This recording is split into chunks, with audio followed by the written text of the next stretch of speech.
BJP అనే party కాంగ్రెస్కు రక్షణ కవచంలాగా మారింది.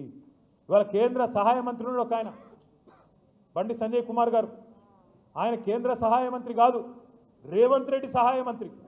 రేవంత్ రెడ్డికి ఎప్పుడు కష్టం వచ్చినా ముందు ఆయన మీద రెప్ప వాలకుండా కష్టం వచ్చినా వెంటనే రక్షణ కవచంలాగా సహాయ మంత్రి కాపాడుకుంటా ఉన్నాడు.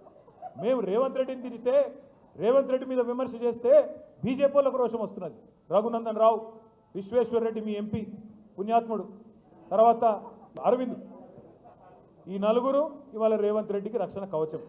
నలుగురు బీజేపీ ఎంపీలు. మీరు ఆలోచించండి, వాళ్ళు రేవంత్ రెడ్డి పార్టీలు ఉన్నారా లేక బీజేపీలో ఉన్నారా? అప్పుడప్పుడు సరే మనకు కూడా కన్ఫ్యూజన్ ఉందనుకోండి, రేవంత్ రెడ్డి గారు కాంగ్రెస్లో ఉన్నాడా బీజేపీలో ఉన్నాడా అని మనకు కూడా కన్ఫ్యూజన్ ఉంది. ఎందుకంటే మీరు చూడండి జాగ్రత్తగా, పైన రాహుల్ గాంధీ పాపం ఆయన అమాయకుడు, ఆయనకేం తెలియదు, ఏం రాసిస్తే చదువుతాడు ఆయన పాపం. ఆయన లీడర్ కాదు, రీడర్. ఎక్కడ పోయి ఏ పేపర్ మీద ఏది రాస్తే తెల్ల పేపర్ పట్టుకొని పడపడపడ చదివేసి వెళ్ళిపోతాడు. ఆయన పోతాడు. నిన్న మాట్లాడుతున్నాడు మహారాష్ట్రలో రాహుల్ గాంధీ. ఏమంటున్నాడు? బొంబాయిలో